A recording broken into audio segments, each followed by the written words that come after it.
Hello, you're welcome to my YouTube channel once again. I'm bringing you a wonderful video to spice up your weekend. What I'm going to be doing is showing you a very unique way to make use of your circle of fourths and your circle of fifths, and this will totally transform your playing forever. Now listen to this. Now we're going to look at the key of C as our starting point, our tonal center. Now the circle of fifths tells you to move in fifths. That means your major scale degree, the fifth degree of the major scale, your saw. Now lands you on G. G is the dominant of C. Do the same for G. Lands you on D. Lands you on A. Lands you on E. Now what does this imply? We are going to be looking at this as the positive side of the harmony. We will later look at the reflection on the negative side, which is the circle of fourths. It's actually the circle of fifths reversed, but we are going to talk about that.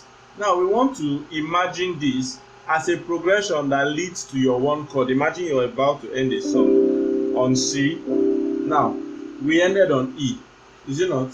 So E was the last, A was before it, D was before that, and your G was before that, and you see it resolves beautifully to the one chord. Why? Because that space of the fifth, the perfect fifth, gives us a perfect close. There's what we call a perfect cadence. That's from your 5 to your 1. So now nobody can argue with that particular sound. It gives a sound of finality. Now when you decide that you play your fifth of your fifth of your fifth of your fifth, now bringing it down to your original key, it gives it one beautiful resolution that is so bright that it's like you're moving from brighter to darker. That is why it resolves downwards. I'll go again.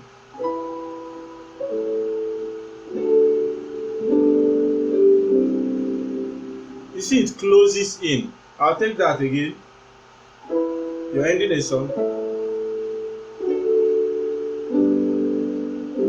Now let's think of a song and we'll use this. Then we'll go into the negative harmony immediately. I just want to say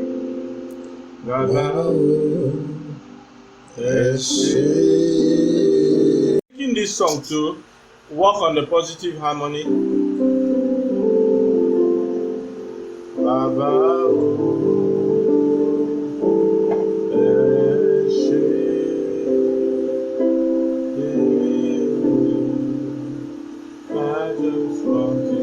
The simplest way.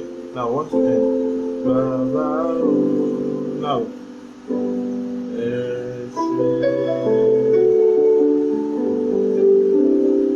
Now you see how we ended that. Now you can make that a run if you choose to.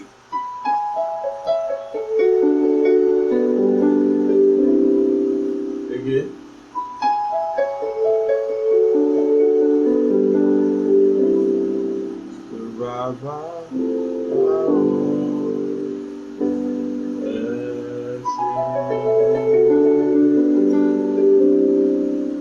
Very beautiful. Now we go to the darker side, which is the circle of fourths. How do we get the circle of fourths? Remember, this is still our tonal center.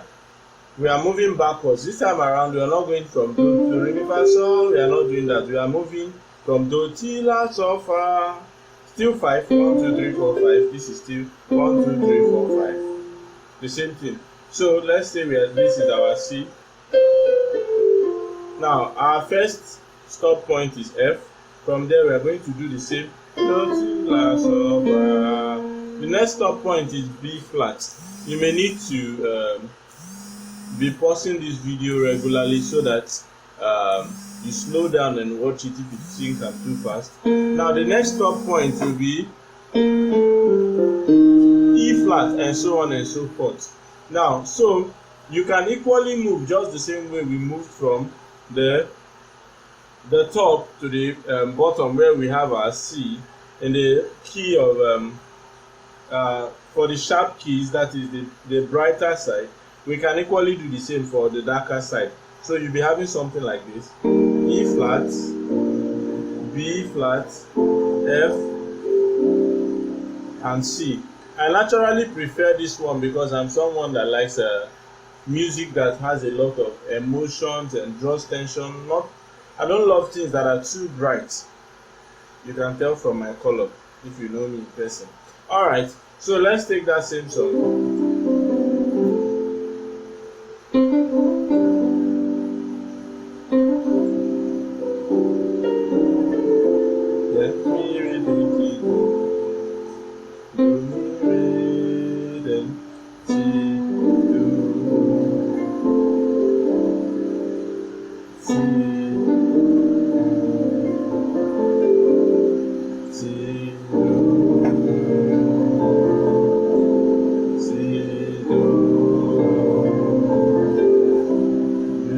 Opposed to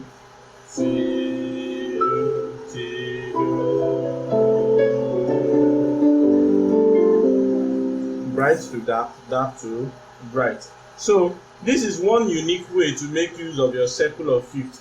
Then another thing you can do to spice this up is to form chords using the circle of fifth.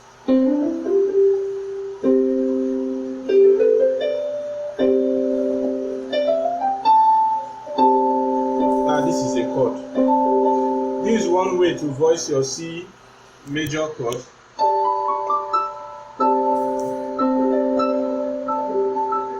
They are spread out like this because I spread them out in fifths.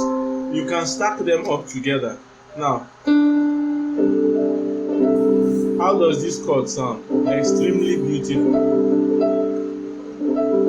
So if you stack a chord in fifths, you will have the first, the fifth, the ninth, the 13th, and your third on top. Very beautiful sound. Now, if you take this to F, you will still have the same thing. So 1, 5, 9, 13, and your third.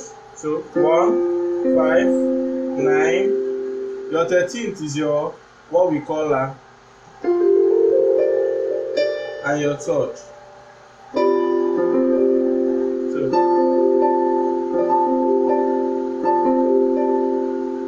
then going back to your one chord, you have this. Very beautiful. So that stack can help you form chords. Equally, you can do that on the darker side where you have E flat, F, and C. I didn't space them out, that's why it sounds more like this. Now if you decide to space them out, you have your F, B flat, and your beautiful tension there. Remember, this is our center.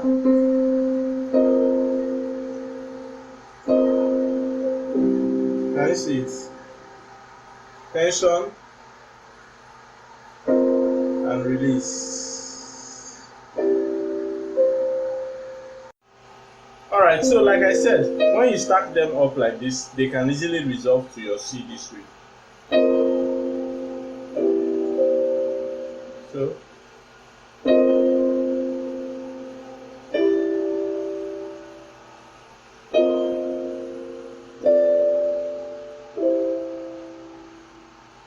So, if you enjoyed this video, make sure you subscribe. Those are two beautiful ways to construct your progressions and even end your songs. First way, remember this. Second way, all still resolves to the C, whether you're coming from the negative or the positive side. Thanks for watching this video.